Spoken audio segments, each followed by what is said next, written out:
Welcome to this masterclass on how to achieve business and operational excellence to access international markets. This masterclass is being organized by the Export-Import Bank of India as part of its Azadi Ka Amrit Mahotsav celebration. Before we begin, let me present few logistics to you. At this time, all participants are in a listen-only mode. If you have any questions or comments that you would like to put to our speakers today, please feel free to send them to us through the questions and answers tab on your screen. The speakers will respond to the comments or questions in the Q&A session. In the masterclass today, we have three distinguished speakers. Two of us are already with us here and one will be joining shortly. We have with us Mr. M.S. Srinivasan, who is Senior Consultant Business Excellence at the CII Institute of Quality. He'll be presenting on the theme today. We also have Mr. Vikramaditya Ugra, who is General Manager at India Exim Bank. He'll be making a presentation on the significance of quality and innovation in exports and highlighting the various programs that the India Exim Bank has, which can be leveraged by exporters in their globalization. To also bring in some industry perspective on the salience of quality, we'll be having with us today Mr. Prashant Borgaonkar, who is from the Godrej Precision Engineering. So without further ado, let us begin today's masterclass. I would like to first invite Mr. M.S. Srinivasan for his presentation on the theme. Thank you. Thank you very much. And a warm welcome to one and all for this session. Life is a learning process. Learning is a lifelong process. So let's share some of the learnings from CII on this business excellence movement, which we have been, propagating for the last 27 years, along with Exim Bank, and then take you through a short presentation to give you an insight into the importance and the potential benefits. Let me start with the CII Institute of Quality photograph, a nice place to work, which I am part of since last 3 years. One of the first centers of excellence in CII, which is otherwise known for policy advocacy and connect. We have 4 verticals in the CII Institute of Quality. Business excellence being the first and one of the foremost important verticals of this Institute of Quality, which started during the total quality movement and then graduated to look at overall business excellence. Some of the benefits of told by companies, given by companies practicing TPM, practicing business excellence. More about business excellence in later. Now the invitation, the purpose of this program is an invitation for a larger group of organizations so far not part of the business excellence movement to join the business excellence movement. The coverage would be like the need, the framework that we are propagating, the framework that we are using for the business excellence model, the components of the framework in terms of direction, execution, and results, a summary, and then also a short overview of operational excellence framework with the criteria and details, benefits and the beneficiaries so far, followed up with an experience sharing, the journey of business excellence in one of the award-winning companies which can be looked upon by others as a role model in the business excellence journey from Godrej Precision Engineering. So we have companies in various levels of maturity in terms of various functions. So we thought it is worthwhile pursuing and improving and consolidating their current position as a leader in operational excellence, customer obsession, or people practices, and then take them to an umbrella framework on business excellence. Here we are giving you a flavor of the operational excellence program. We do have a similar program for customer obsession as well as for people excellence. Okay, we all know this. I mean, we are in VUCA world, but can we give some positive dimensions to these alphabets V, U, C, and A? Because this VUCA is something beyond us, but this green is something which we need to bring it and we need to exercise. So, I mean, we are talking about converting this red to green through vision, through understanding, unity, uniformity, bring more clarity for people and all the stakeholders, and move with agility, keeping aligning to the vision, aligning to the purpose, move with agility in the business that we are. Individuals and organizations face changes, transformation, and disruption is the premise with which we are working on a business excellence model or a framework. The basis of this is this, that everything around us is changing. We are, expected to change. So how do organizations and individuals, bring in that sort of a resilience and ability to respond to change and, move further? Because past success doesn't guarantee future success. So we have n number of examples of companies which did extremely well before, they started doing badly. We have n number of examples of companies which are in the right business area, right business arena, with a future focus, or proactively starting, but then losing somewhere in between. So we need leaders who know their past as something to learn from and not to be bound by. So with that context, with that preamble, we are introducing a framework which will help us in terms of you know you know calibrating where we are, in terms of helping us on the maturity levels, in terms of navigating in terms of our progress towards an higher maturity and things of it.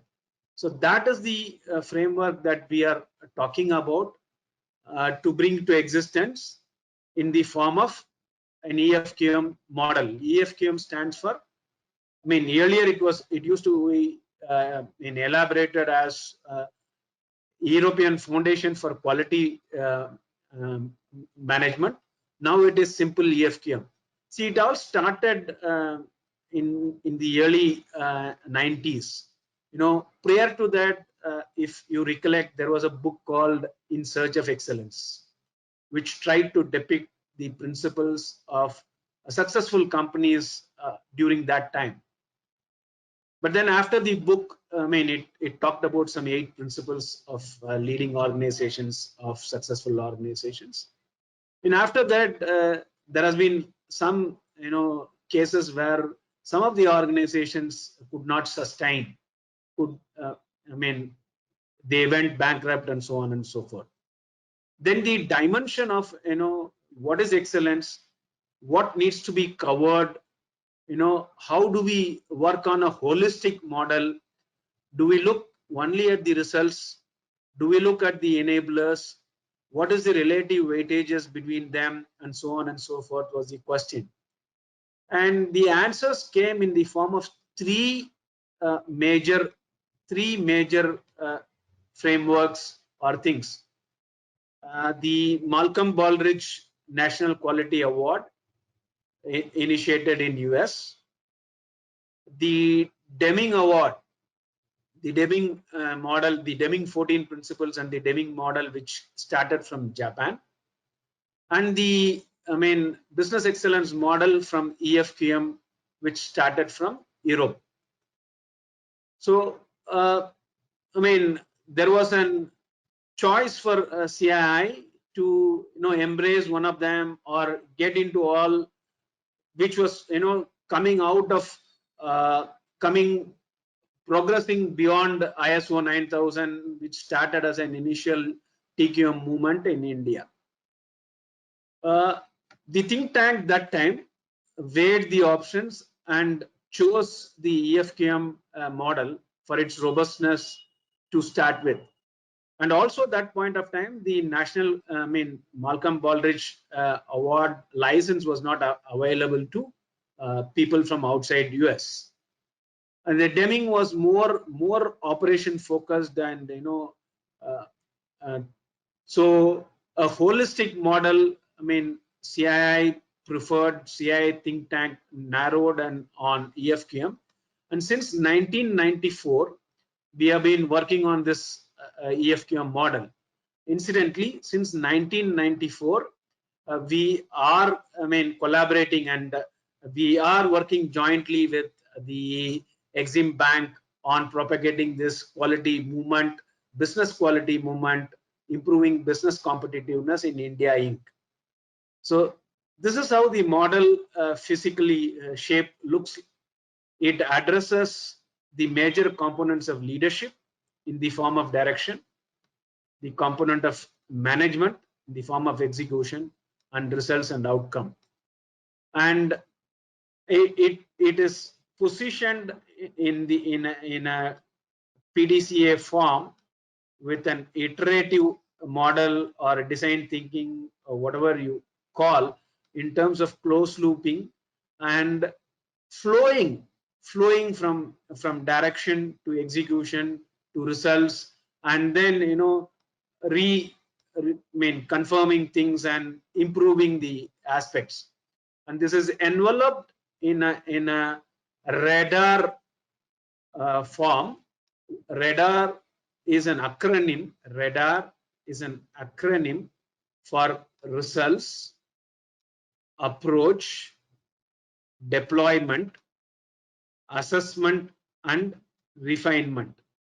So as is the normal thing, we start with the begin with the end in mind, the results, and then see how do we approach the needs, how do we manage the expectations, how do we deploy it at all portions of the organization, how do we assess the efficiency, effectiveness, and refine it.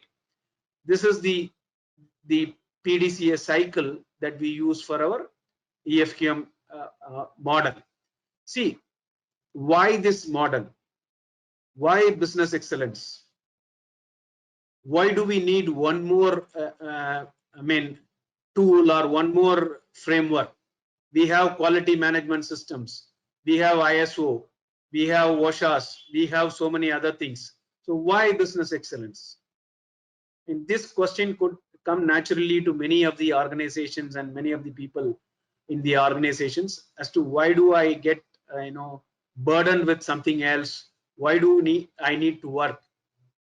But if I need to answer you, the way let's take the example of ISO.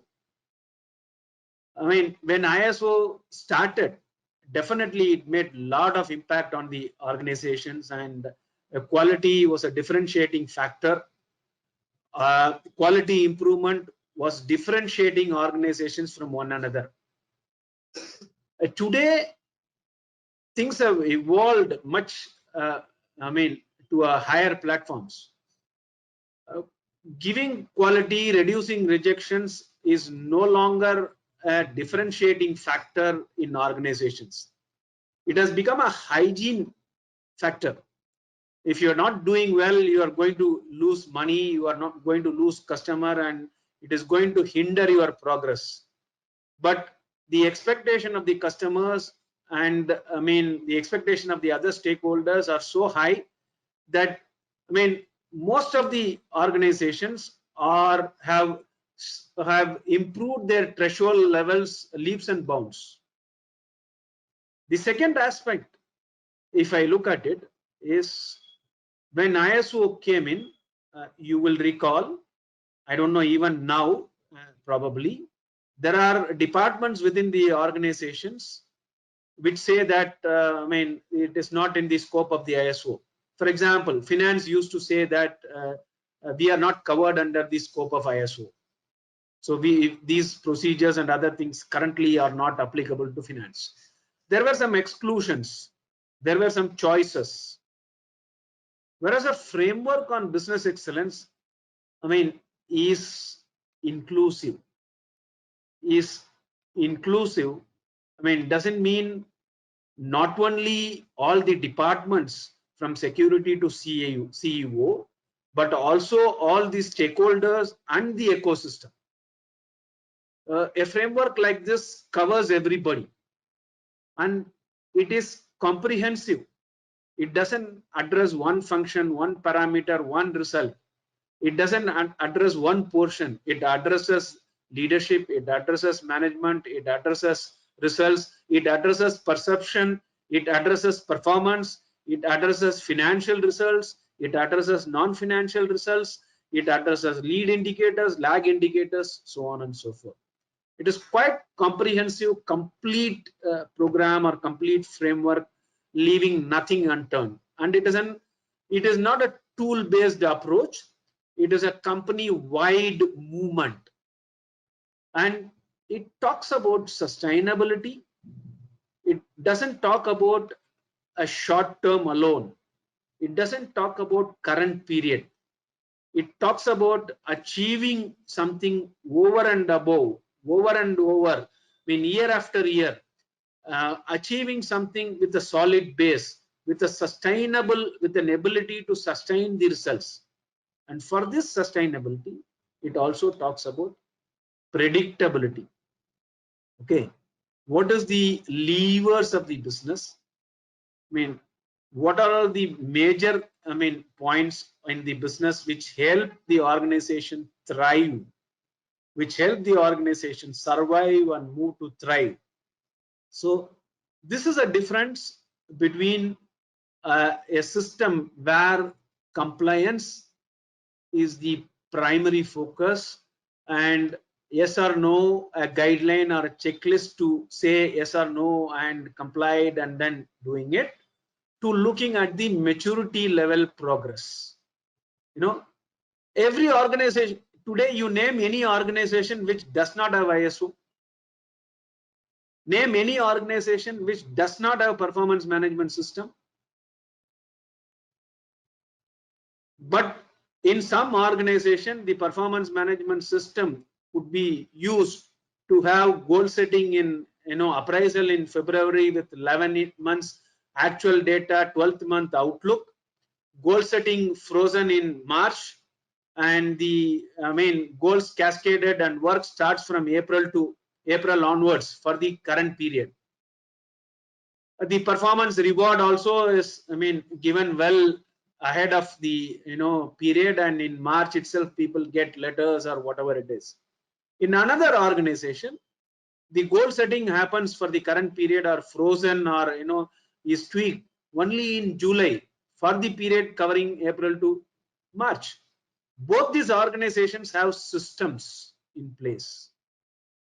Both these organizations have systems in place, but the maturity level of one organization is vastly different from the maturity level of the another organization. So that is what we are measuring as part of EFQM model diagnostic assessments, and that is what we facilitate in terms of the progress in the maturity, rather than compliance with the system to get a certification so that it becomes a hygiene factor. So there is a shift of focus. The earlier focus had been on systems, structure, strategy. There has been, these were the buzzwords. These things do exist now also, but the center stage is taken, by these P, add further piece,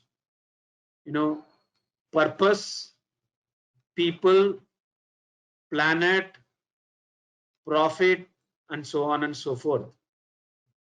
So, there's a big shift, and process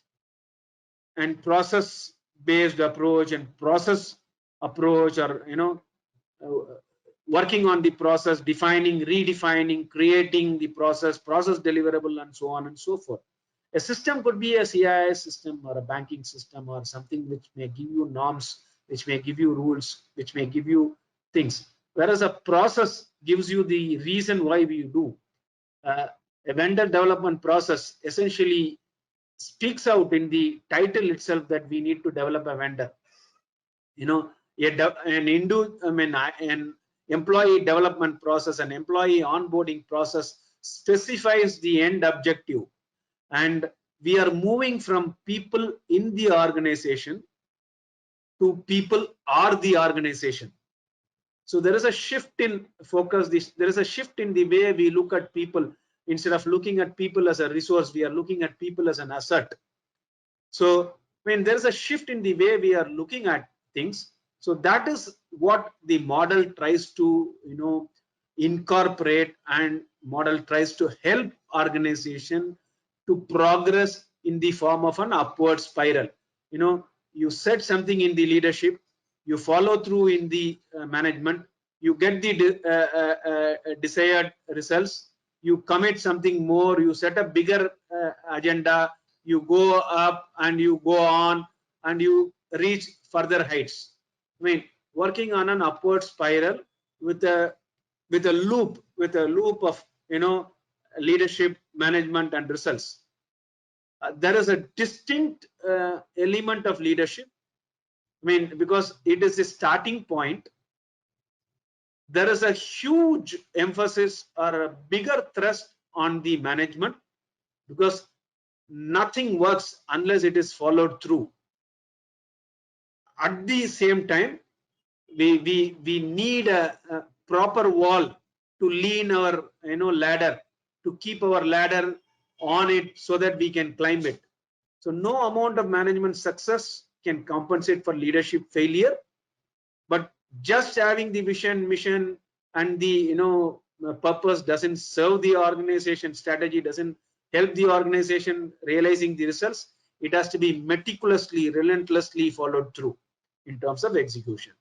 And finally, the perception of the organization and the performance of the organization, whether they are commensurate to the the set agenda, and if there is a gap, how the organization reworking on this. Outstanding organizations, sorry, this I is coming. Outstanding organizations achieve and sustain results that meet or exceed the expectation of its stakeholders, from shareholders to stakeholders to the ecosystem. The model can be easily remembered as a 5W1H model, which is a very popular phrase in the business and especially the manufacturing organizations. The model seeks answers to 7 questions. A set of W: why this organization exists, why was this founded, why was this incorporated, what purpose it serves, why this particular strategy. When there are so many strategic choices, why has this organization gone for this particular strategy? How does it intend to deliver on purpose and strategy? What has it achieved so far? What does it intend to achieve? The whole model is focused on customer primacy, long-term stakeholder-centric view, and understanding the cost-effect linkages. This is easier said than actually feasible or practiced, because cause-effect relationships are separated in business with time as well as space. Something initiated here might impact something here after a long period.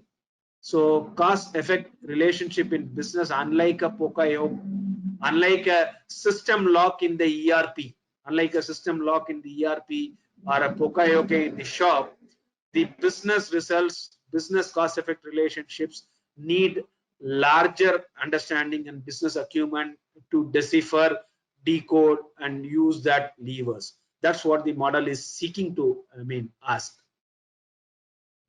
Some of the emphasis of the model: it's an integrated approach. It is not emphasizing on single tool. There are organizations which run Six Sigma as a movement, run lean, run some specific tools. Conversions, waste eliminations, and sort of it, so on and so forth. Make it attractive in the organization. BPR, process centric enterprise. Take one tool and make it big, have it company wide, and then do it and make their own things.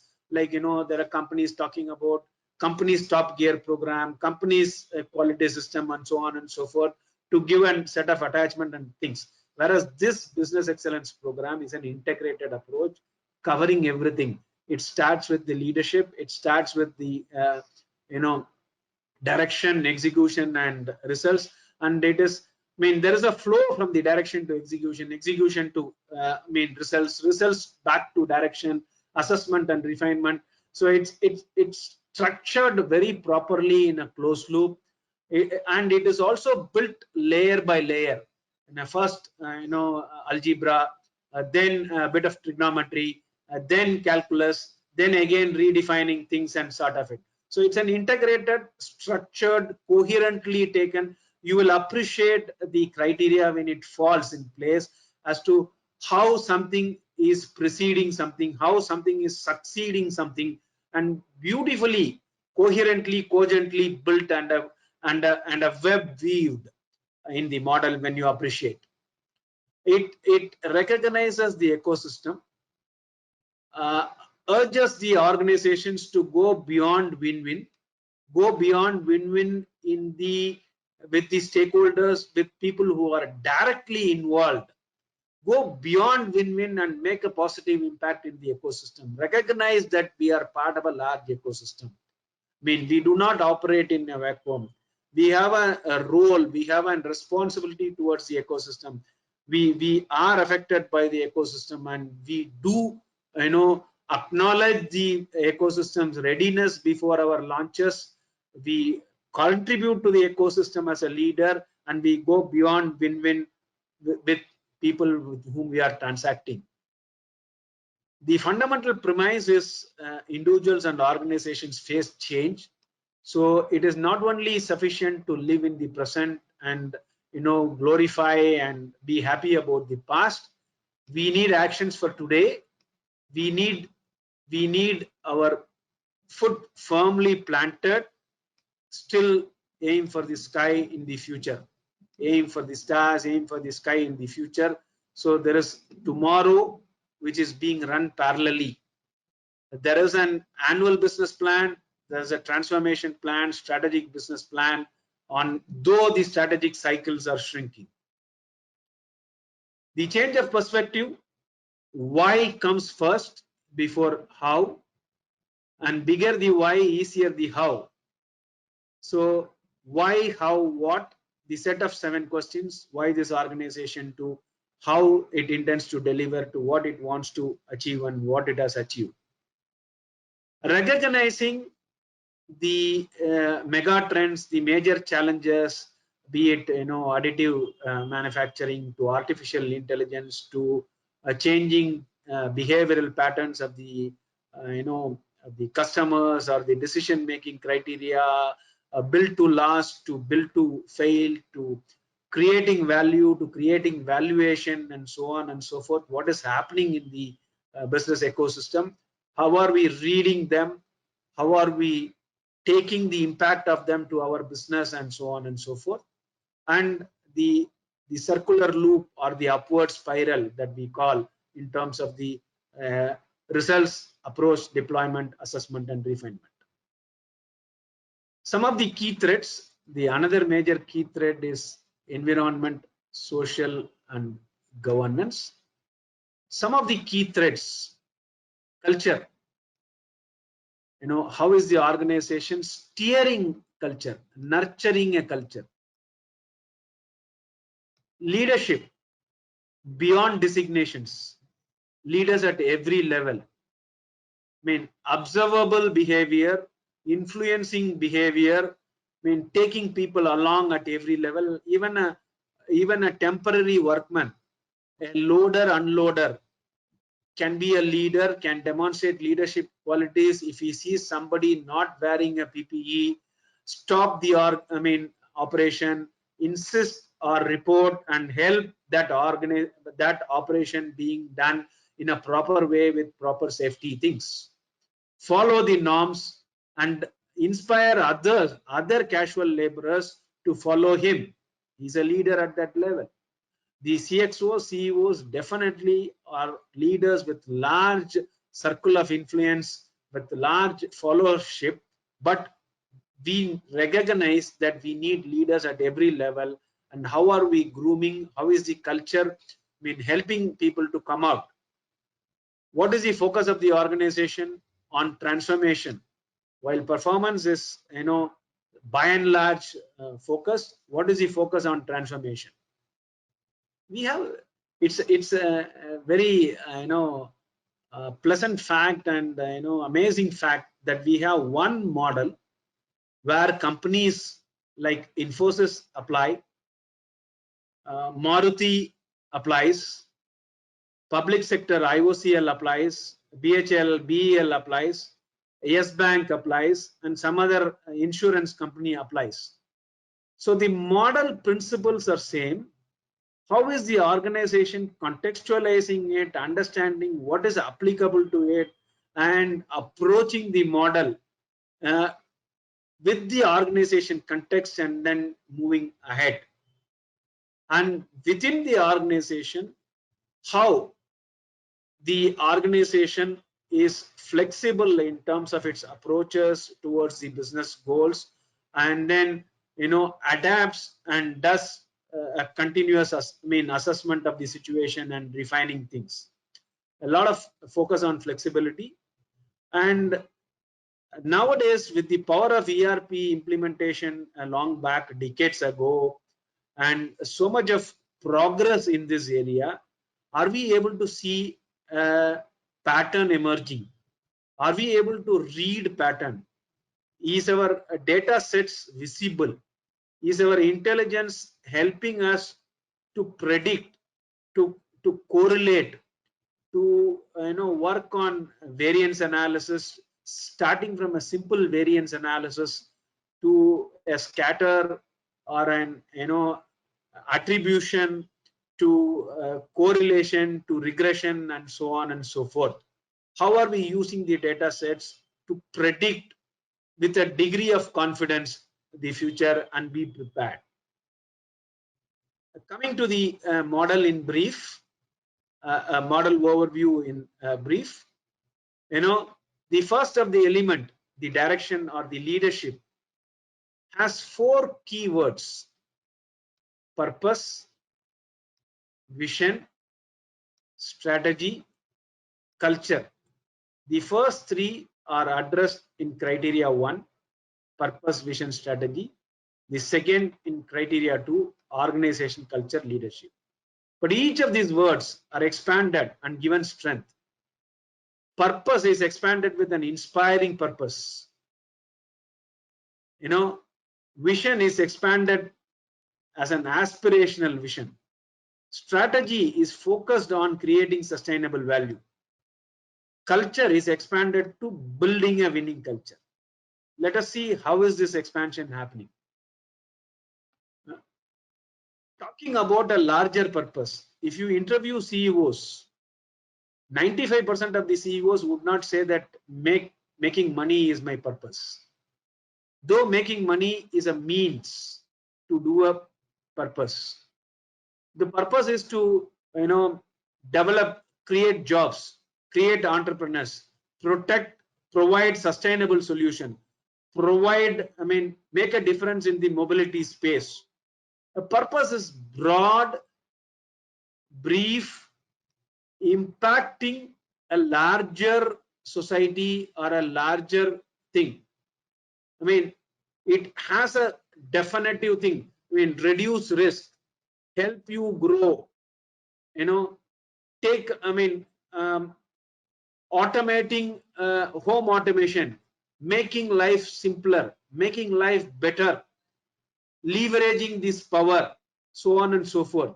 So for doing that, the organization needs to do well monetarily, financially.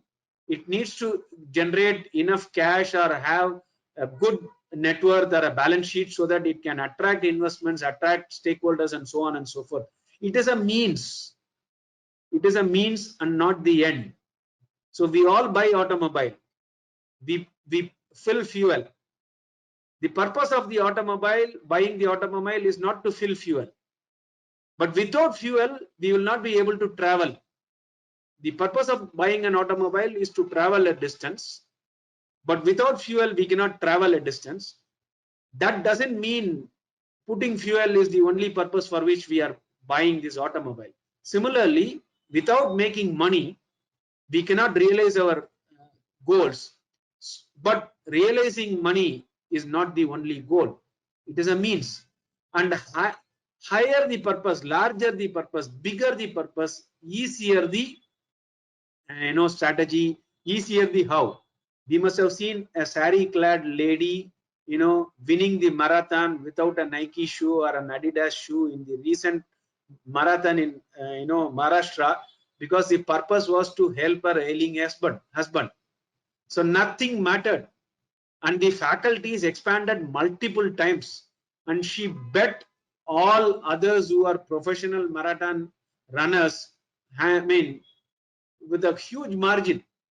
When there is a definitive purpose, the faculties improve. It becomes a force. When Leander plays Davis Cup matches singles, he wins, seeded players. When the organization is able to connect with a larger purpose, and if that purpose is expanded to an aspirational vision, this purpose and vision becomes a force in the organization. It becomes a big force in the organization, which helps in channelizing a strategy, a business strategy, an IT strategy, a people strategy, a funding strategy, a product strategy, a market strategy, and so on and so forth. The end output is a set of strategic choices and strategic priorities and organizational targets. This is the end deliverable of this attribute: purpose, vision, strategy. But for that, we are starting with the force, and this force is provided by vision. This force is provided by purpose, and the purpose also leads to the vision. And for channelizing this force to strategy, we need further inputs. One of the input is to understand the key stakeholders, their needs and expectation. That is one of the inputs. Their competence is another input. The ecosystem's readiness. Reva Reva, a company like Reva is in the market for quite some decades. Now Mahindra has taken over. Capacity is not a constraint, but the ecosystem is not ready with so much of charging things. That is why the Reva sales has been less, and so on and so forth. So it is not the capacity of the company. So earlier dot-com bust happened, not because those companies were not working on a proactive thing, because the bandwidth did not support. So it is not something which the company alone is responsible. The ecosystem also shapes. So what are the major challenges? How is the ecosystem moving? How do we understand the ecosystem? What is our own capability, the SWOT, the PESTEL, and the STEEP, the major challenges? Whether these things are looked into by the company to develop alternatives, to develop scenarios, and then freeze on strategic priorities.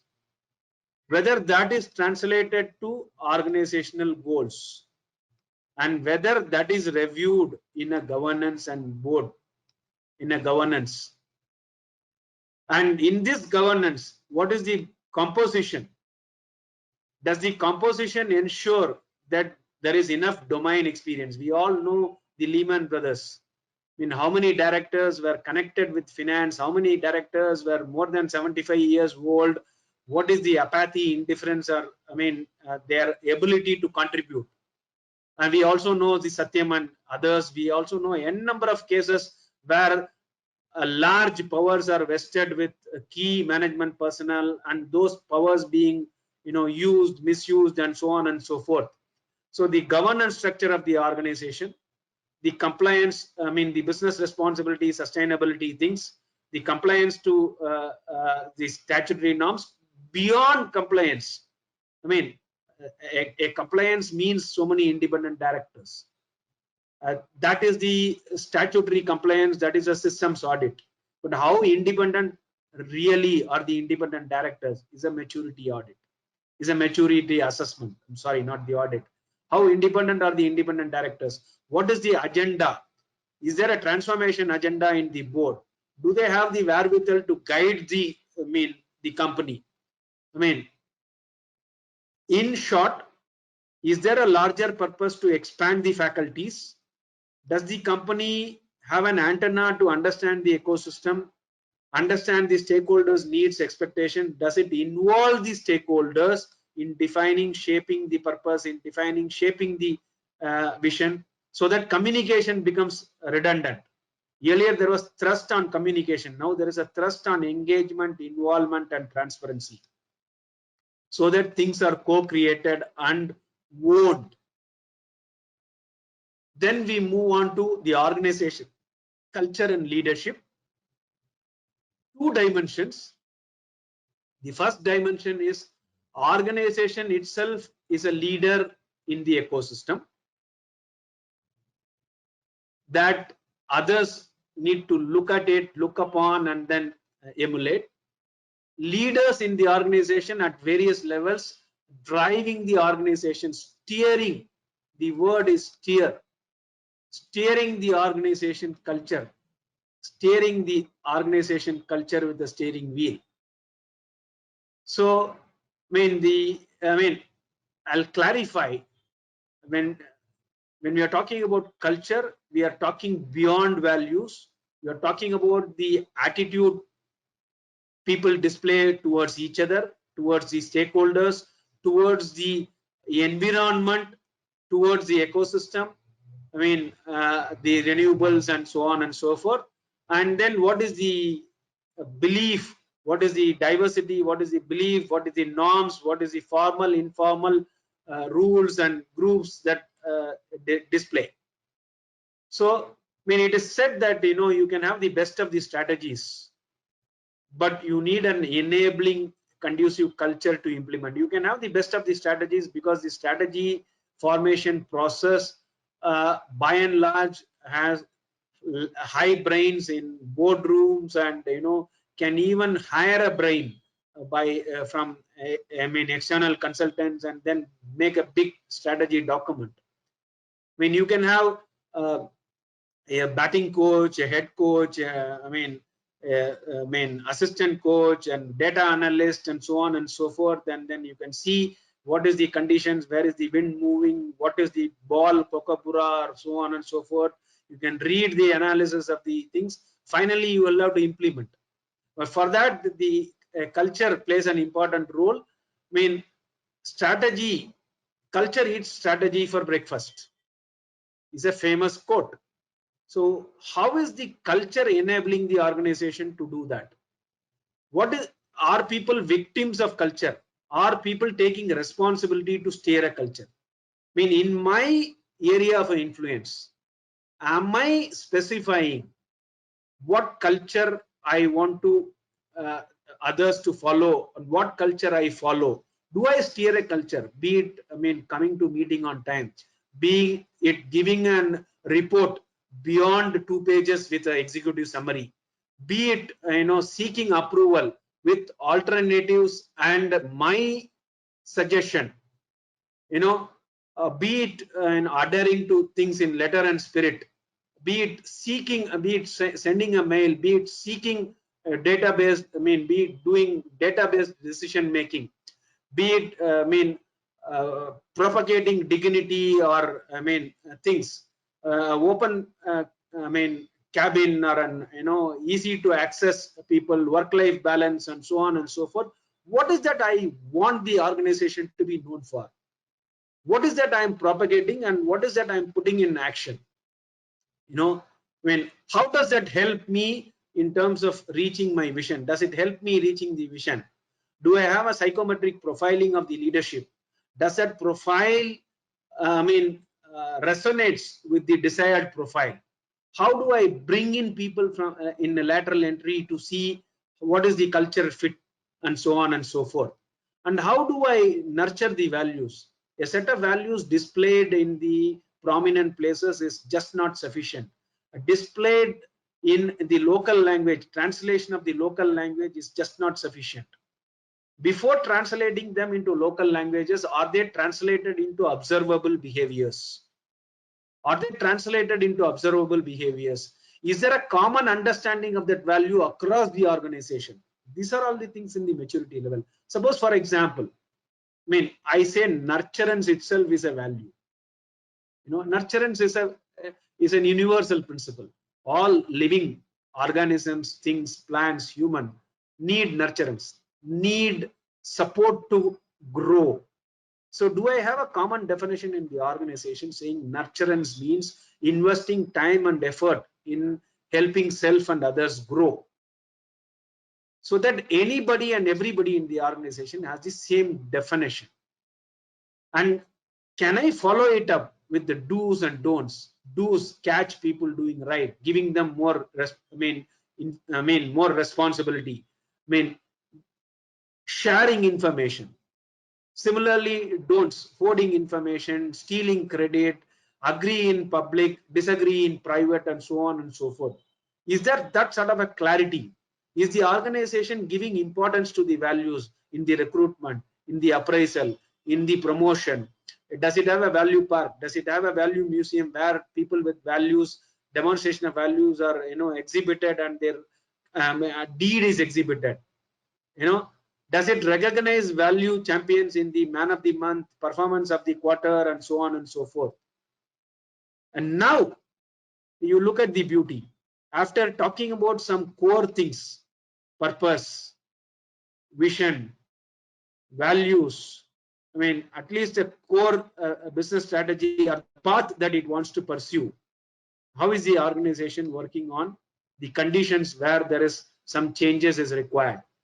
Does it have a changeless core which helps the organization to work on or meet the changes easily?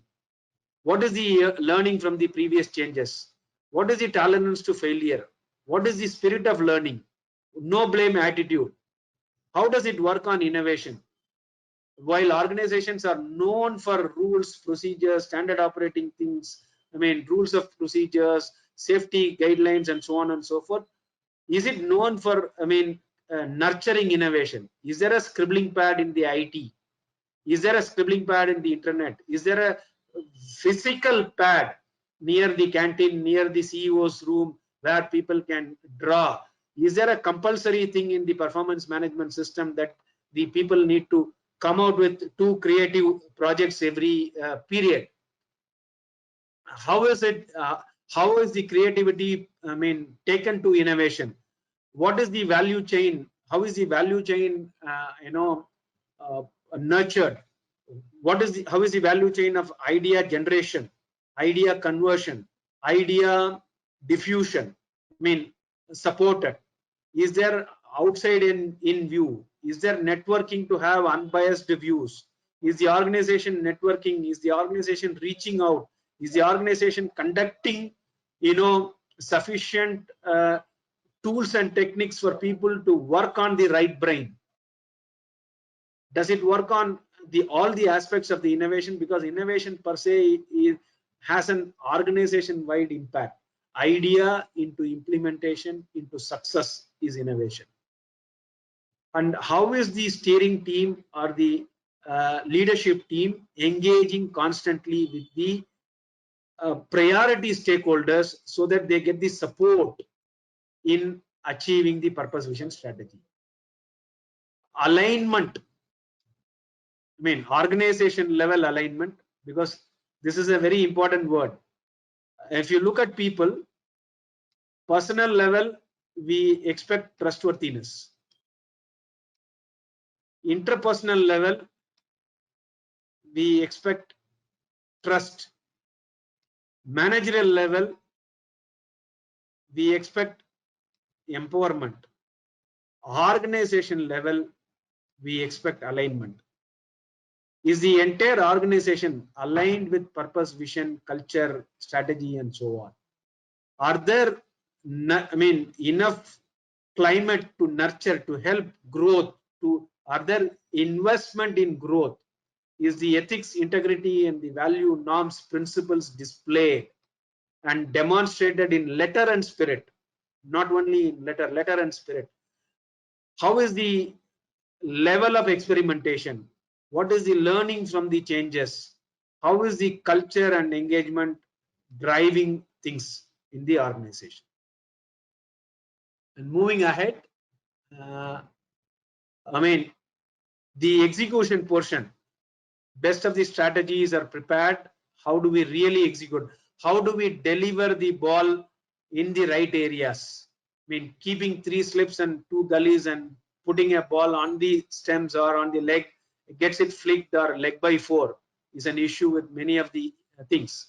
So how do we create sustainable value? How do we engage with stakeholders? How do we drive performance and transformation? I mean, the major stakeholder categories: customers, people, business and governing stakeholder, society and partners. Customers, direct, indirect, consumers, influencer, the insurance agency, the investment company, I mean ratings, I mean which says that this company is okay, that company is okay, is also a customer. Customer is one whose actions we want to influence in our favor. Who want to influence in our favor.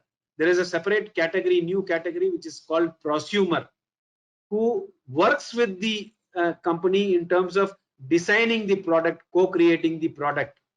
So how is the company categorizing, segmenting the current target group, the future target group? How is it, I mean, categorizing or segmenting? How does it engage? How does it understand the communication requirements of these various categories? How does it get the insights from them? How does it engage with them continuously even when there is no relationship? I mean, how does the organization work with people? I mean, is it still at the I mean, pay for performance? Is it still at the stomach level? Is it still at the kindness level, treat people with dignity? Is it still with the resource level, develop them and utilize them and sort of it? Or has it matured to the involvement level? Has it matured to the involvement level in terms of the engagement in a higher platform? Engaging instead of stomach, mind, heart, engaging the spirit of the person, engaging the whole spirit, holistic person. How does it attract the person? How does it, what is the continuous engagement from the beginning till the retirement or resignation?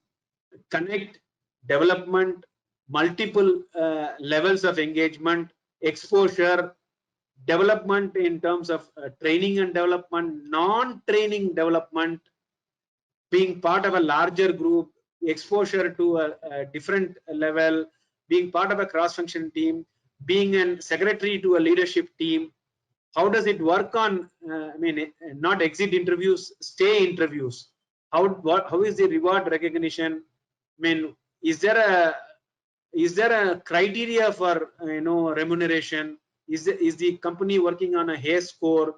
Is the company working on a variable pay? Does it, I mean, how does it work on rewards, recognitions, health, safety, care, welfare, diversity, inclusion, future focus of the employees, and so on and so forth? the business and governing stakeholders beyond the promoters, the lenders, the banks, the regulatory environment, how are they being engaged with? How do we do proactively engage? How do we get mutual benefits?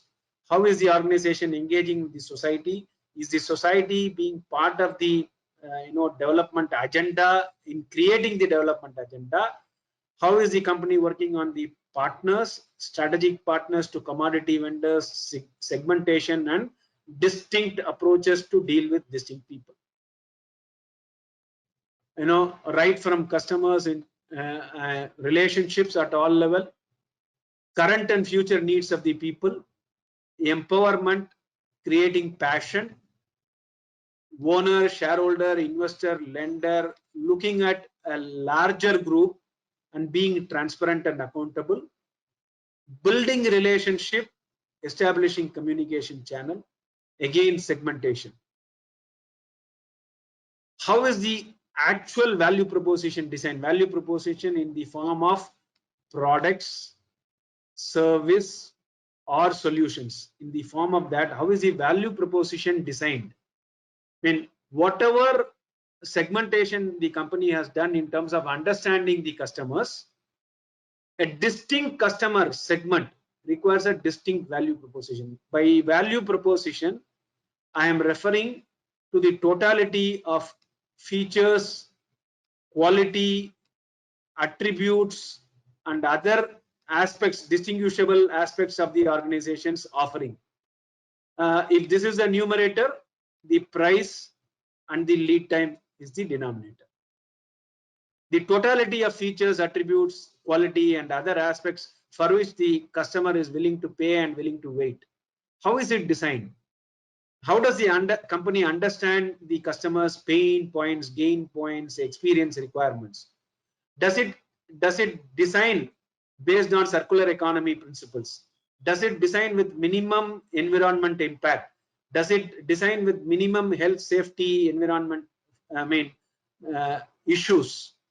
How does it attractively put it in messages to reach the target groups, current target groups, future target groups? How does it work on brand building? How does it work on image building, brand royalty and so on and so forth? In factory we make chemicals, in shop we sell cosmetics, in advertisement we propose hope. How do we move up the value chain and then create a force through our emotional connect,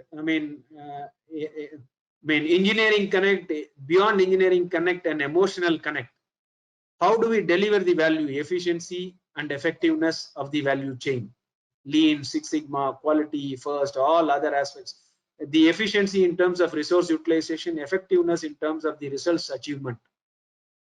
How is the overall experience? Are we able to give a wow experience to the customers? A differentiation, value proposition, health, safety and environment. Though there are rules and procedures, a personalized experience of dealing with the organization. How are we dealing? How are we driving the performance and transformation? We have the strategic priorities in the leadership focus, the organization targets. How is it cascaded to various people? How is it being driven? What is the review mechanism? What is the monthly review, quarterly review, weekly review, DWM, war room review, department review, cross-department review? Who is the attendee? Who is the chair? What is the intent? What are all the agenda points? What is the follow-up action? If there is a gap, what are the projects being driven? How the projects get initiated, how the projects get supported, how is the resource given? This is one portion. Second is beyond the audit and risk committee and the statutory compliance. How is the organization working on the risk across the organization? Material risk, manufacturing risk, the supply risk, the customer risk in terms of the order input, in terms of the collections, in terms of things. How does it give the outlook? How does it give the target? Is the outlook in target in bands representing a risk as well as opportunity? Is it in a band instead of being in a specific number? How is it working on the risk management, the risk mitigation and additional reviews and strengthening and so on and so forth? How is the organization working for the future focus, right from organization structure, to major initiatives? How is it driving innovation? I mean, how is it driving innovation in business model? How is it driving innovation in networking? A business model innovation like a Ola, and networking like a Bajaj Finance or some other company, a Dell to start with.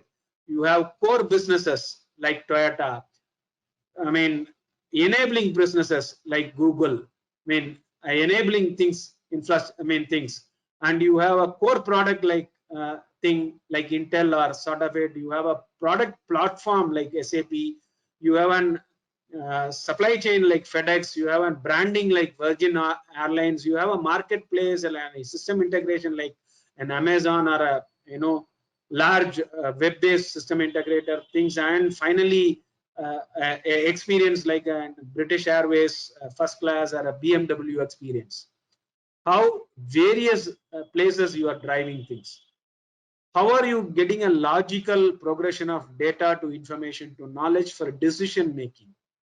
How is the data requirement for various categories of people are addressed to?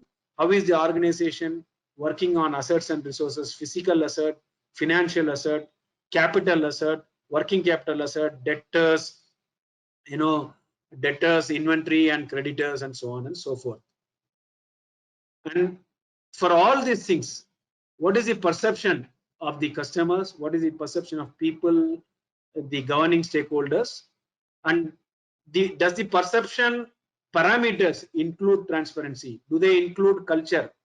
Do they include technology focus? Do they include future focus? Are the parameters expanded? Are the parameters expanded? And are the source of this perception expanded? Not only third-party survey. The source of this perception is expanded to rating agencies, to advocacy, to structured meetings, to compliance compliments, investor reports, and so on and so forth. And finally, what is this operational performance, strategic and operational performance, the lead indicators? I mean, is the purpose parameterable? I mean, is the purpose parameterized and then taken? I mean, global, company providing sustainable solutions means, what is that? How many countries you have reached? How many solutions you have come out with? And what is the level of impact on the sustainability and so on and so forth?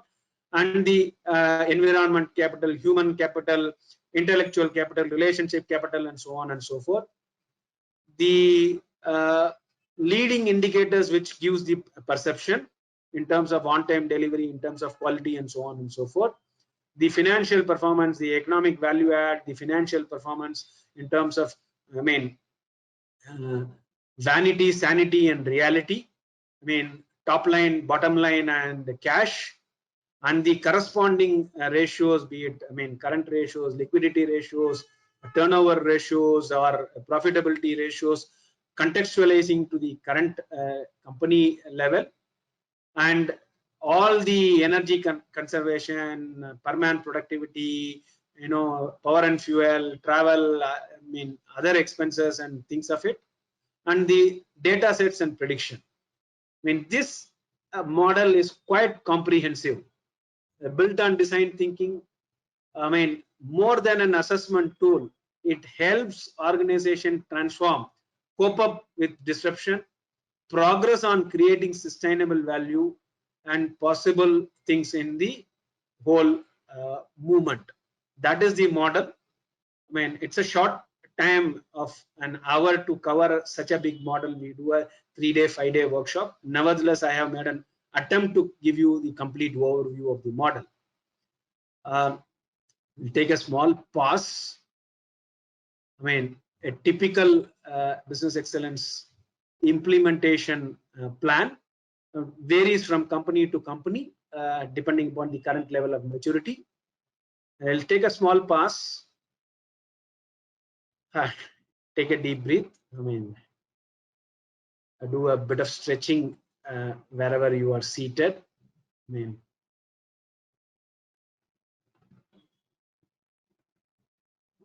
Yeah, fine.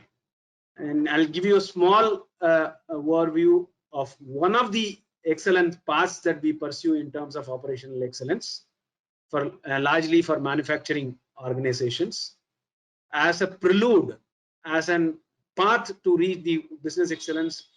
Companies which are, very good in operations, we also conduct an assessment and then help the organizations mature on the operational excellence. This is on a framework on keeping the operations and the core and keeping the enabling and conducive things on the periphery or on the boundaries, focusing on the results. Again, we start with leadership. What is the operational focus of the leadership? What is the operational excellence strategy of the company? And how is the leadership focusing? What is the strategic choices for that company for operational excellence? How is it supported by technology? What is the customer focus of the organization? What is the system and procedures for continuous improvements? And how is it working on the mandatory requirements on health, safety, and environment?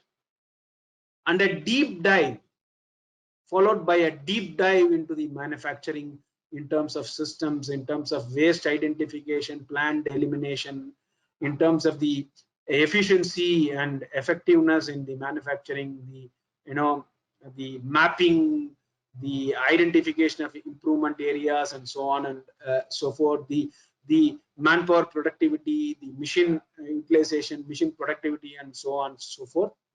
The quality parameters, the maturity of the quality. For example, taking action on complaint is better than not knowing the problem.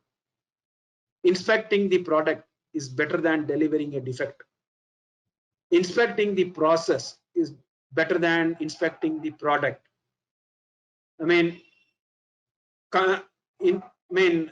Controlling the process is better than inspecting the process. Eliminating the source of variation is better than controlling the process. Offline controls are better than online controls. Robustness is better than tighter tolerance.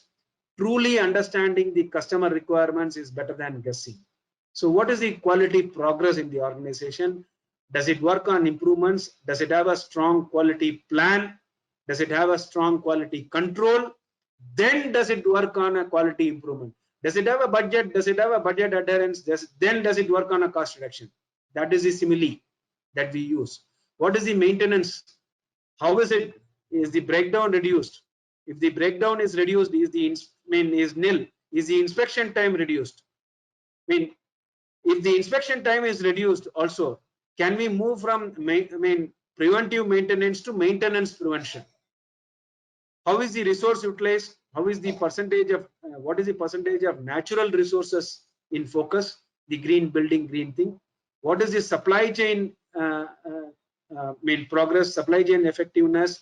How are the vendors and partners categorized, and how are they supported? How are they nurtured?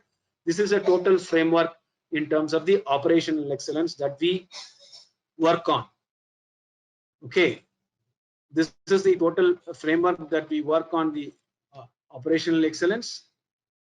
And we also conduct maturity assessments of the organization in business excellence without full document, to do a dipstick survey and so on, and help the organization move towards various maturity level, from small initiatives here and there to a goal level where the organization reaches 400 to 499, and the platinum level and the award. To give you some of the things, I'll share this with the Exim Bank. It will be shared with you. So though there can be many more results displayed, these are some of the samples given by the organizations which have won award and which have been focusing on this. A snapshot of the organizations which are into the journey. we want to add your organization also into this. More than 500 practicing organization, more than 5,000 trained assessors, and the movement continues. We sincerely request you to join the business excellence movement and transform your organization and take your organization to better heights. Now, I'll take a pause, and I'm sure Mr. Prashant Borgaonkar, the I mean, the business excellence lead from Godrej Precision Enterprises, Godrej Precision Engineering is with us. Thank you for the insightful presentation, sir. And now we request Mr. Prashant Gurgaonkar to share his perspective on the subject from an industry perspective. A small few words about Godrej Precision Engineering has been relentlessly pursuing this business excellence for more than a decade now, and last 2 years have consistently won the award as a excellent organization with 600 plus points in the last 2 years. That is why it is appropriate somebody like Mr. Prashant Borgaonkar takes us all through the journey and the way they have progressed. So shall we go ahead then, sir? Yes, please. Yeah. Okay. Good afternoon, everybody, and I will thank the organizer and MS sir for giving us this opportunity to share our thoughts on this journey of business excellence. And as mentioned by MS sir, GP has been on this path of business excellence for almost a decade, and last 2 years we have been award winner for 2 successive years. But before that, I will like to mention it's a long journey and a lot of up and downs. But through the constant support of CI and constant support from our GNB management, Position Voice management, we can go through this journey.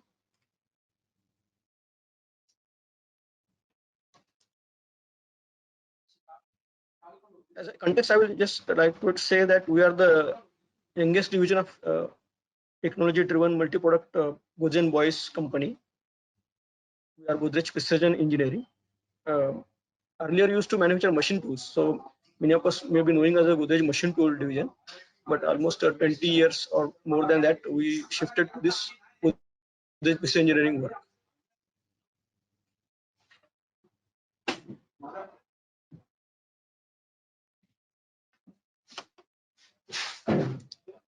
As a portfolio, if you see, actually we are into the area of nuclear and defense. We started executing projects for NPCL first, then many other organizations from DAE we started working like BARC, where we are supplying our equipments for power plant as well as some development work for BARC we are doing. Almost from 2006 to 2008, we migrated into defense. We are working for Navy as well as Army orders. So here we are working with the DRDO laboratories for development of various prototypes and then productionizing it and supplying to for using Navy and Army. So we are submitting some equipments for submarine, nuclear submarine. Also, we have made some equipments. Apart from this, with this core knowledge or core strength in this precision products manufacturing, we are also executing few orders which are apart from this nuclear and defense, but where there is special requirements or mission critical requirements. So we are supplied in the few areas of general engineering, like we are supplied for wind turbine parts. We are supplied to fertilizer power plants. So these are few, I will say, equipments. And from last most of 4 years, we are into now export business. We are exporting equipment mostly for the defense application to the offset route. So we are working with Israel, France, Australian companies for this manufacturing and some sending the parts there. So our equipment go there and get integrated into the final equipment, which is finally been submitted even to Indian Army or Indian Navy. So this I'm just covering in a very short this portfolio, and as maybe expectation of the group, I will try to focus more on this business journey in GP. So actually, why business excellence?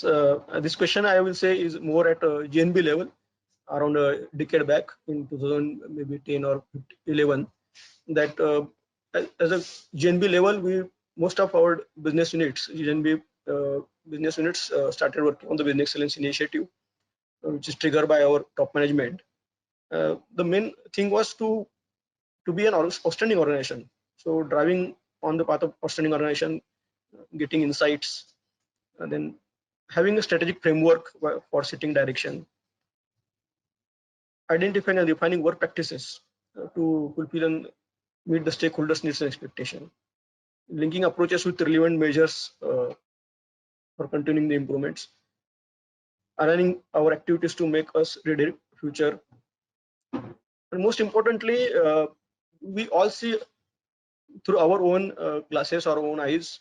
But when we see from external perspective, there are a lot of new opportunities for improvement and a lot of new ideas we come to know. So getting external perspective on our practices and products, that was also a very important requirement here.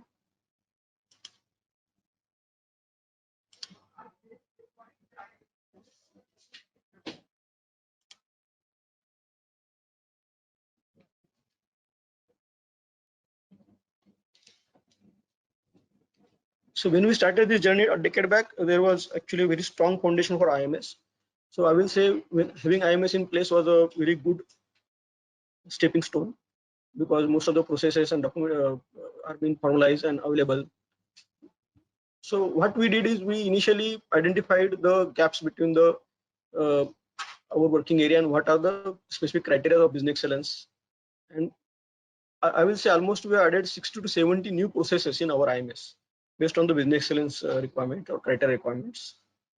And we assigned this criteria-wise responsibility to our DMC members.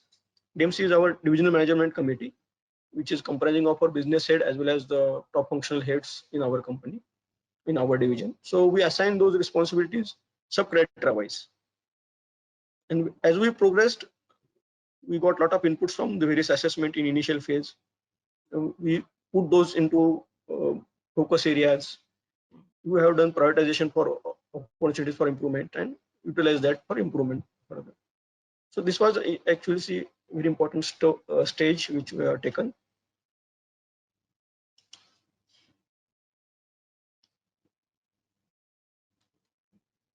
The structure here, actually this is a, I will say, integrated structure of Godrej and Boyce as well as our division. We have got an apex committee, which is comprising of our CMD and also top CEOs in our Godrej and Boyce level. And we have got a corporate business excellence team, which is also part of this apex committee. So this apex committee is a committee who took decisions on the implementation of business excellence and also the initiatives being taken and horizontal deployments. So this is the topmost body for business excellence. Then we have got corporate B function. There is a one team, small team, which coordinating and controlling and monitoring as well as advocating, helping for divisions or BUs to go ahead with this business excellence initiative. Then we have got B council there. So corporate B has formulated a council of members from all the divisions, and one or two members from each divisions are part of the B council, where they share the learning, they share the good practices. All these things happen through B council. Also, B council take decisions on particular assessment cycles or what to taken as a further focus areas. So all these are taken by B council. Then we have got assessors. This is a apex level, I will say, or corporate level structure. So this is just a snapshot of our council members from each view. So as a we will be knowing that Godrej and Boyce has got almost 14 divisions. So this is a snapshot how it's being represented there. But at divisional level, so divisional head is a driving person, he's a mentor, and he's being reported by B champion and B coordinator, who are the council members, as we have seen in earlier slides. Before that, there is a B core team we have formulated, and then we have got assessors and facilitators who have taken formal trainings in business excellence. So here it's a very specific question that what is the B core team there. So this is our B core team, which we have formulated long back. So if you see here, we have given the responsibilities criteria and sub-criteria wise. So these are our DMC members only, and they are being assisting by their own team there. But most important to note here is that we don't have any separate B function in our division. There is no specific person that is allotted only for business excellence activities. Our CEO, Mr. Kaustubh Shukla, as well as our division head, Mr. Agarkar, they are very strong opinion that business excellence and business should not be considered separate entities. Actually, these are one and only one things, and whatever we are doing in the business, we are doing in the business excellence criteria way, or the way uh, it is desired by stakeholders, and that become a part of business excellence. So if we have any separate team, then it will be seen as some separate entity, which should not happen. And that's why we can see here in the sub criteria wise, the responsibility is assigned to the head of marketing, head of purchase, head of design, and head of manufacturing. So their role is not only to look after this criteria, the requirement of this criteria, write the position report details, but they have to also see the OFIs in this area. If any benchmarking opportunity is there, any improvement opportunities seen from other divisions in our Ozen Boys company. So they have to see it in wholesome way about this criteria, and they have to represent that. Even during the assessment, they have to be there, and they have to present this criteria to the assessors, and get the opportunity of improvement, get the ideas. So this is the way we are driven in our division.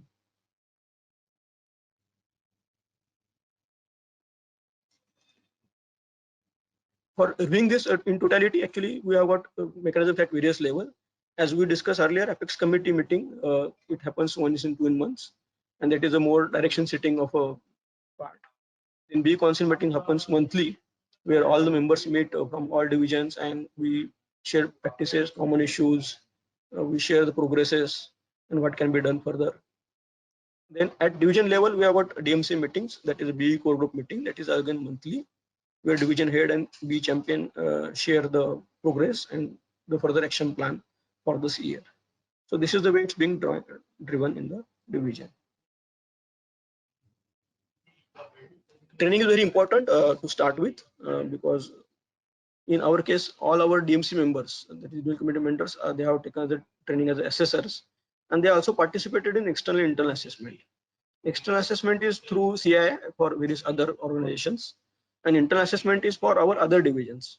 So some or the other way they are exposed to this assessment process, and they know how the assessment happens, and how the assessment is done, how the scoring is done, and that is very important to use it in their core area when they are being assessed. Senior members have taken facilitator training. Also, we are given training to almost each and every individual here at various levels.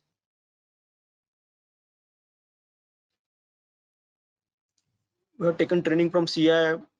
CI has been supporting us for a long time in Godrej for this training on business excellence. CU Subramaniam and MS, they have been supporting for long.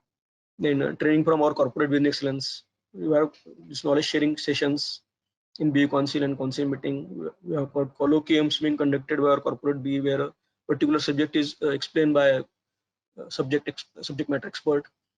Then there are quizzes arranged by corporate business excellence.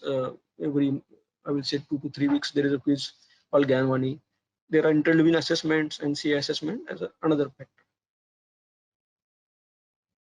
So this is, I'm showing just a glimpse of a good practice booklet, that is Reshta, published by our corporate business excellence, where we have collected some good practices across our regions and shared. This is available to all for review and implement in their area. Also, we have got business excellence council site, where all the good practices from all the divisions are shared, and those are available for implementing horizontal deployment. And also we can rate those practices, we can give comments. So this is very good initiative taken by our corporate business excellence and being driven by all divisions here. These are the, I will say, platform that I mentioned, Ganwani. So a quiz happens and members participate, and they are given awards to recognize and to promote the business excellence initiative.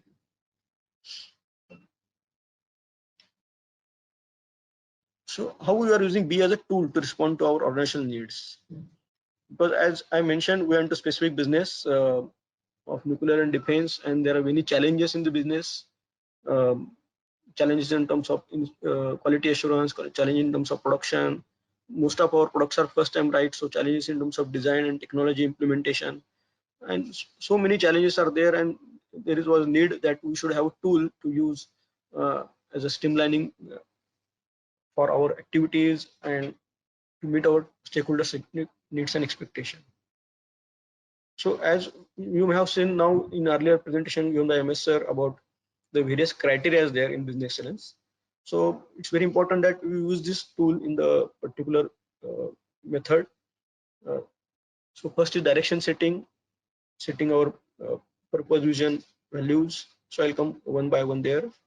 So we use business excellence initiative, and there was a lot of deliberation and discussion among DMC, and we come out with our purpose, vision, strategy, our guiding principles. We have also used this in terms of our understanding the SDG requirements, which area we want to work in this environmental point of view. So all these we have done direction setting, purpose, vision, and strategy. I'm not going in the contents of this slide because those may not be much relevant at this stage, but I'm just showing the methodology which we followed here. Steering organization culture and this nurturing. So respect for and unite behind and engage with our stakeholders, that is customer centricity, transparency, involvement, people and environment.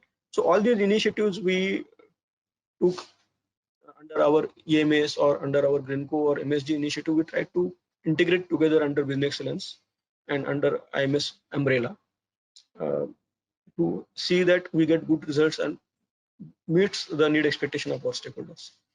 There are various initiatives in improvement like and creativity like Kaizen and PMO, that is a focused, I will say, focused initiatives to improve revenue or reduce cost. There was initiatives related to total productive maintenance. We are also driving in very deep way. So all these we are trying to put in the way of working and sharing those. So when we now say we are doing it all together, so if we assess our division under TPM or you assess us under business excellence or there is audit under IMS, so we will file all formats, all criteria, all processes common there. There is no separate thing that we are doing this for IMS or doing this for business excellence or doing this for business.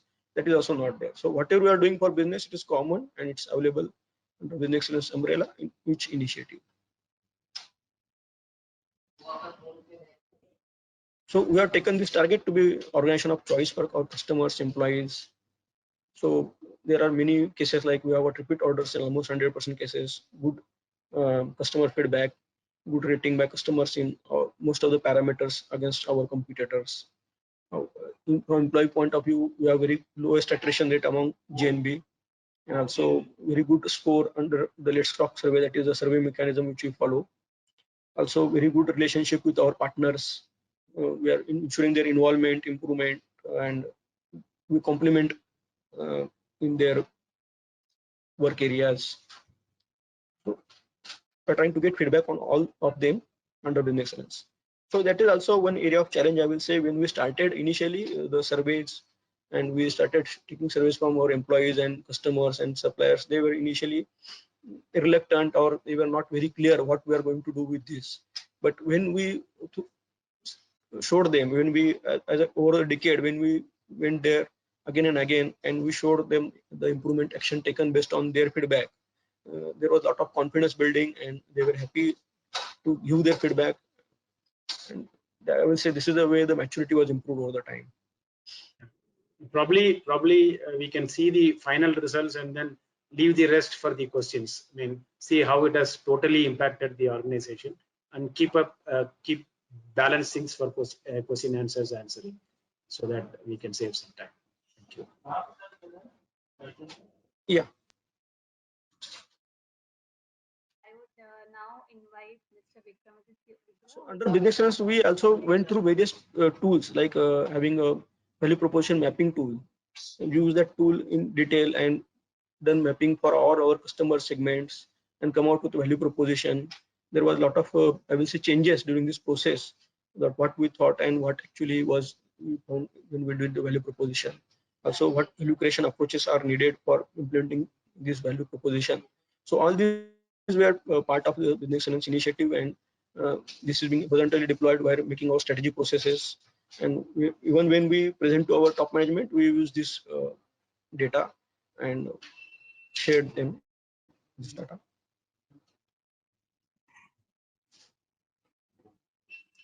And this is the same way I will say that long-term strategic and yearly annual business plan. So SBP and ABP initiatives where every year we refine that based on the feedbacks during the assessment as well as feedback from our stakeholders, top management, what to be done and what implement areas we should improve. You can see here, this is a one glimpse for 2021 year, which I have shown. So this is very useful tool for identifying what are the strategic imperatives, what are strategic priorities, what are the strategic objectives, and what metrics we are going to follow, what result we want to pursue. So all those things were made together. And I would like to say that this, it is not different. Means even if you see our KMIs in our TPM or objective and target in our IMS. So all these things talks together is a one goal or one result. So this is particular thing I mentioned about integrating our sustainability results also in our business excellence. Now business excellence criteria also is there for sustainability. There is a initiative being taken in EMS, environment system, initiative being taken in the GreenCo and MSG. So all we club together and we try to build it under business excellence and show present it as a wholesome way.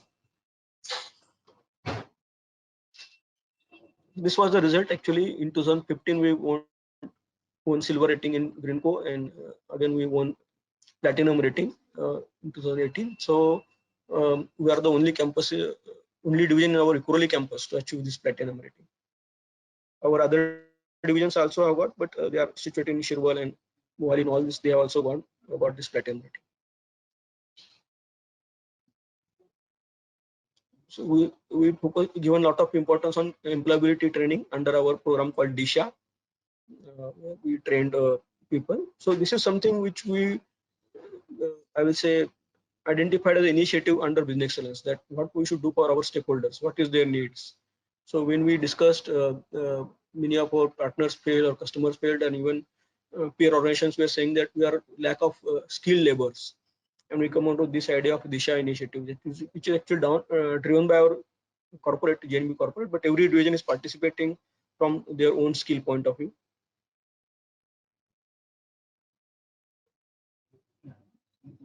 So as I mentioned, you can see many acronym here: IMS, TPM, ERM, PMO.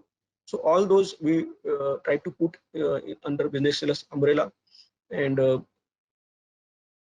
during the every assessment and every improvement, I will say platform, these were used to target the stakeholders' needs and expectation and meet their result, finally business results.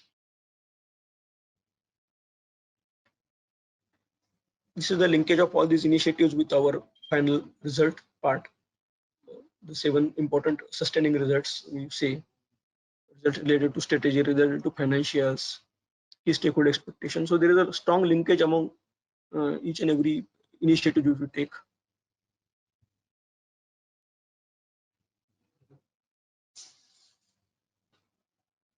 So our division, as I mentioned, started is youngest division, and we have got a startup mentality there, and that is also shown during business excellence initiative also.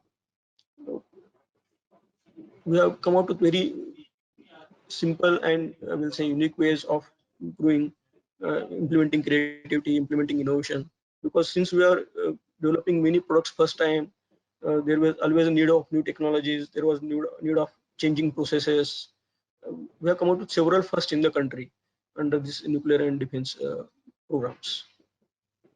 I think we need to wind up so that Exim Bank makes this presentation and leave some space for the question and answers. So this So this is the approach which we have followed over the time. And I will say these are the result metrics we monitor for PVS, or purpose vision and strategy. This is I will say results which we got. I will not go into details. And this is the journey. I will like to show this slide that over the decade how we improved our percent marks. And this is a long journey. You can say we moved very fast in the initial years, but later on we have to have now see there's a continual improvement. We have to also digest those and maintain those result practices and then further improve on it. So this was the final result. 2020 we got this excellence award. 2021 we sustained this excellence award. This is our internal award, Nooroji Godrej Award for Business Excellence, which is done by our corporate. We also in the process, our systems have won all awards at various levels. That is Ramkrishna Bajaj, FICCI, recognition from INS, that is Nuclear Society. We have got DL Shia Platinum Award, Champions Award from Society of Indian Defence Manufacturers. So all these were actually all together with the Business Excellence Initiative. Also, we have got this TPM, JIPM Excellence Award, JIPM, TPM Continuity Award. So all you can see here. So as I mentioned, our inspiration is our CMD, Mr. Jamshed Godrej, who has taken keen interest in driving business excellence in Godrej and Boyce divisions. So we thank all our stakeholders for this journey, and thanks CI also for giving us opportunity. Thank you, sir. Thank you very much. I now invite Mr. Vikramaditya Ugra, General Manager for a presentation on the financing programs of the bank. Thank you, Mr. Srinivasan and Mr. Prashant as well. Very interesting and always good to have you with us. Our association with CII is now more than 25 years old, and with Godrej and Boyce, we've had a very happy partnership now in its 19th year. And as I said, it's always a pleasure to be listening to you. So in the time that we have now, let me give a view of Exim Bank and what we do for the Indian exporting community. As a background here, I'd like to alert our audience, international trade is strongly affected by non-tariff measures. And the graph that we have here, we have the dark blue bar, which is the frequency index or the percentage of tariff lines of goods which are covered by such non-tariff measures. And the other bar, the lighter blue, is the coverage ratio, which is the percentage of trade which is affected by measures. So as of 2020, the second bar of technical barriers to trade is applied on more than 30% of products and more than 70% of world trade by value. Sanitary and phytosanitary measures affect almost 20% of world trade. Developed countries tend to have a higher number of NTMs, as we call them, covering more sectors to ensure consumer safety and product quality. And NTMs restrict the import of low quality products, as will be known to us. Coming to quality management systems and R&D, these are extremely critical for buyer confidence. The absence of quality certificates can potentially deter buyers from placing orders with exporters. And we have certificates like ISO 9001 that set the requirement for a quality management system. In India, we have 41 institutions approved to provide the ISO 9001 certificates to Indian businesses.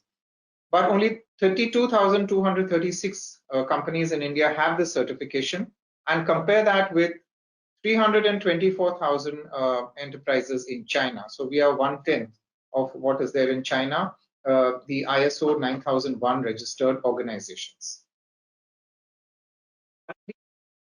Therefore, important for imparting resilience to exports. Focus on quality and greater technological orientation imparts this resilience, reduces the competition from low-cost suppliers in other countries. High-tech exports as a percentage of manufacturing exports is at 11% for India during 2020. But compare this with countries like Vietnam, 42%, South Korea, 36%, China, 31%, Australia, 21%. So there's a low level of spending on R&D in India, and the R&D spending as a percentage of GDP has been stuck in the range of 0.6 to 0.9% for several decades. India Exim Bank, at India Exim Bank, we are committed to improve the technological orientation and quality upgradation of Indian companies.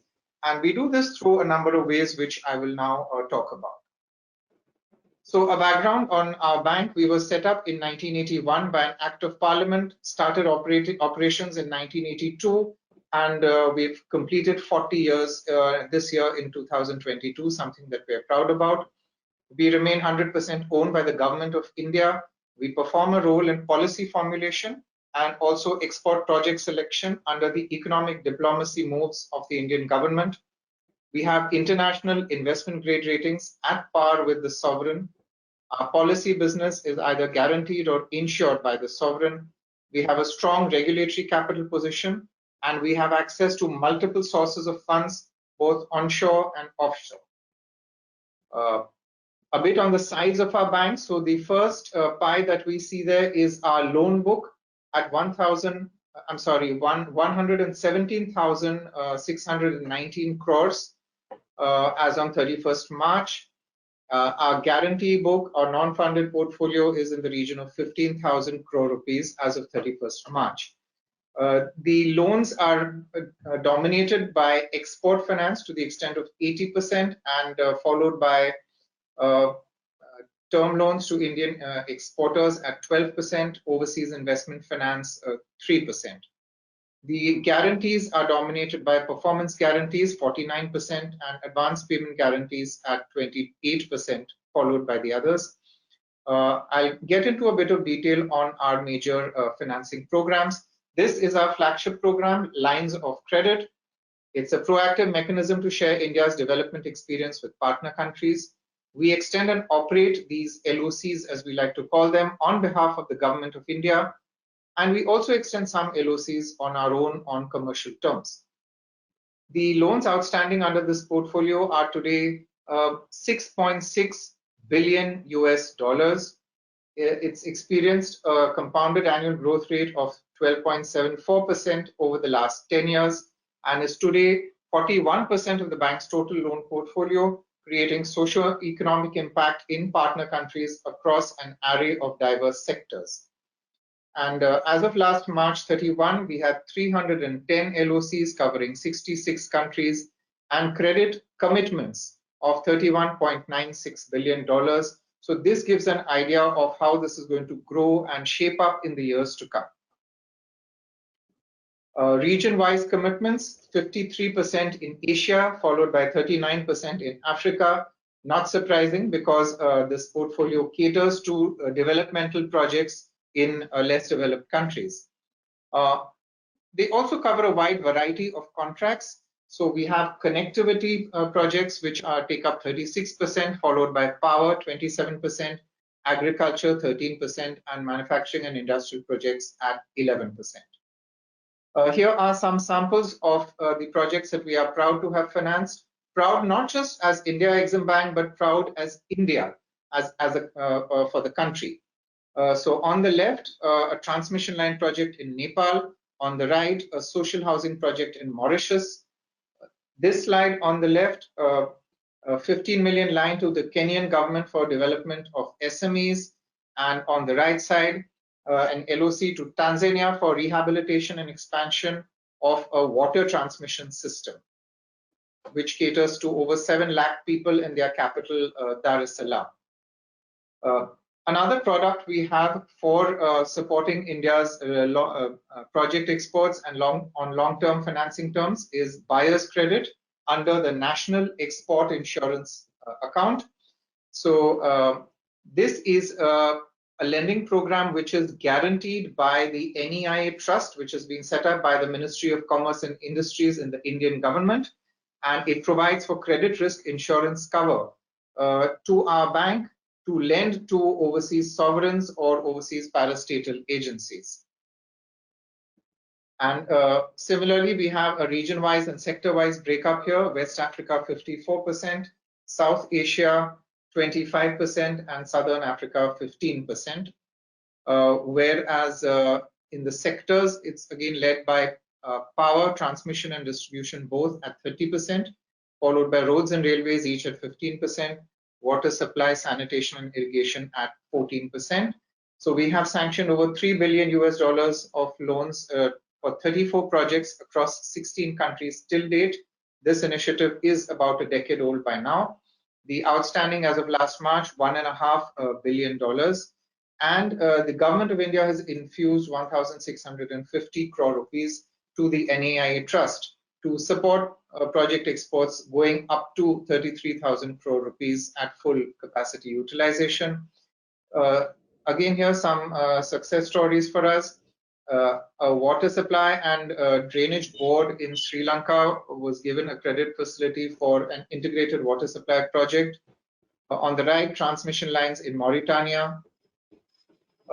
We now come to our commercial business, predominantly for Indian exporters on commercial terms.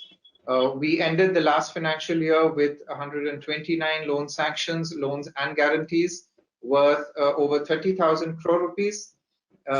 We have also extended support to 75 project export contracts valued at a little under 20,000 crore rupees in 39 countries across the continents.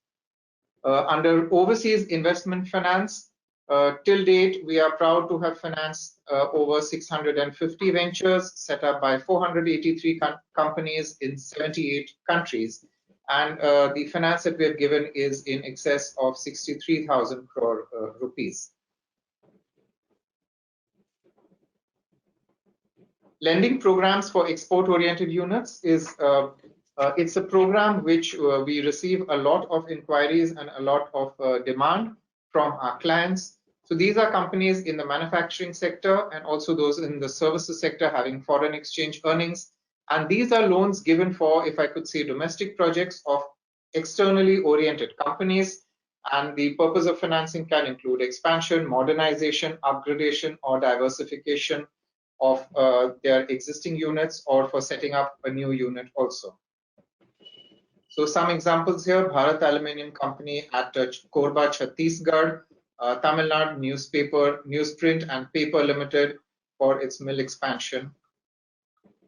Coming to production equipment finance, as the name suggests, to support the technological upgradation of the production process, we lend to Indian companies for generally a 7-year period for the procurement. It could be domestic procurement or even imports of equipment for their units. Here, these are two examples, Heikel Limited and Emcure Pharmaceuticals Pune, who have benefited. We also extend finance for research and development activities of Indian companies. So research foundations, institutes, and SPVs promoted by the companies are eligible for such financing. So here as an example, we have Genova Biopharmaceuticals Limited, which was engaged in clinical trials for the development of the mRNA vaccine for COVID-19, and also Ion Exchange India Limited for their R&D and Technology Center. The Ubharti Sitari program is a recent initiative of Exim Bank to identify and nurture firms with differentiated product, technology, or processes. We have collaborated and engaged with a number of trade bodies and academic institutions to develop this program and basically help these rising stars in our economy to realize their full potential and establish themselves on the international markets. So in the first year of this scheme, we have lent to 15 companies loans of 306 crore rupees, disbursed 154 crores across diversified sectors like aerospace and defense, auto and auto components, pharmaceuticals, engineering, electronics, and so on. We've supported 2 companies with equity investments, and I may add that there is an Ubharti Sitari Fund, which is an alternative investment fund launched by the Finance Minister last August. We had the first close of this fund on the 16th of March this year with total commitments of 295 crore rupees as of last 31st March. So these are examples of companies who have benefited from this scheme.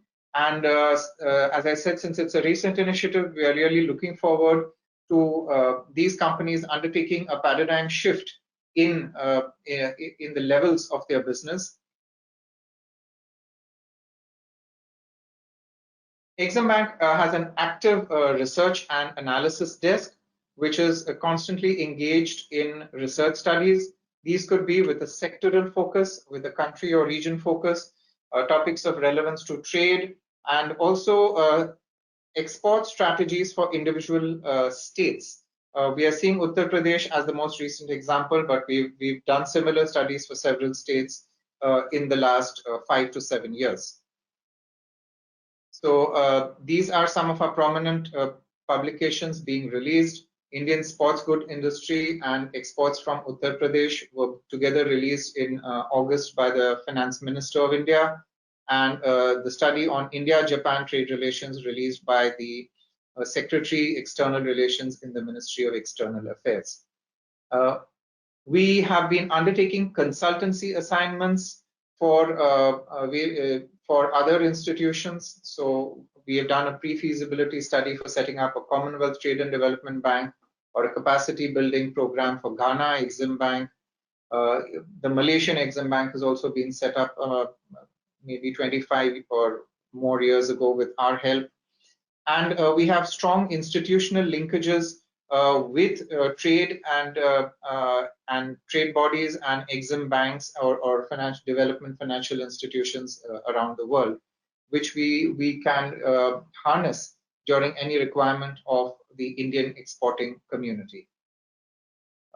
As you're aware, we had launched the CII Exim Bank Award for Business Excellence in 1994, based on the internationally recognized EFQM model.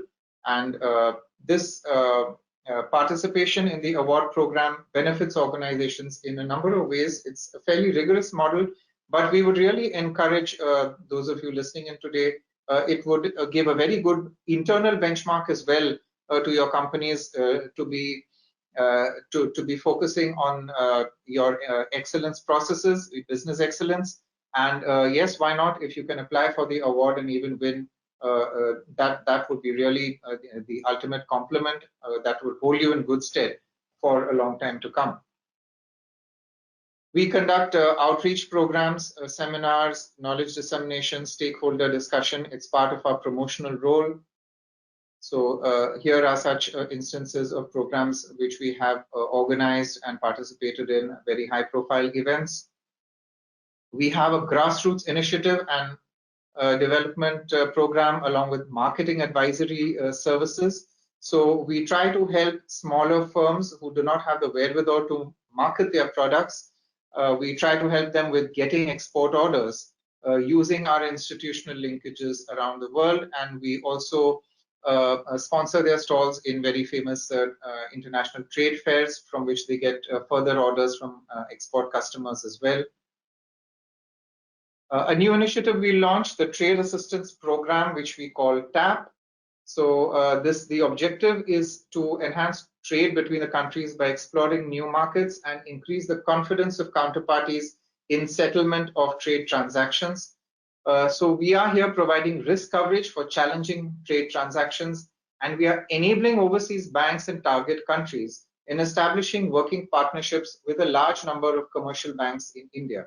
So we are acting as a bridge between the commercial banks in India and commercial banks in developing countries. You know, left to themselves, they may not perhaps be comfortable doing business with each other. And we provide that bridge in a number of ways. It could be you know, by confirming letters of credit or trade-related promissory notes or bills of exchange, advance payment guarantees, risk participation. So we cover these transactions either directly or by way of credit enhancement to the participating Indian banks. And this is something launched very recently in the current financial year. In fact, we are looking to grow this to a very substantial size in the first 5 years.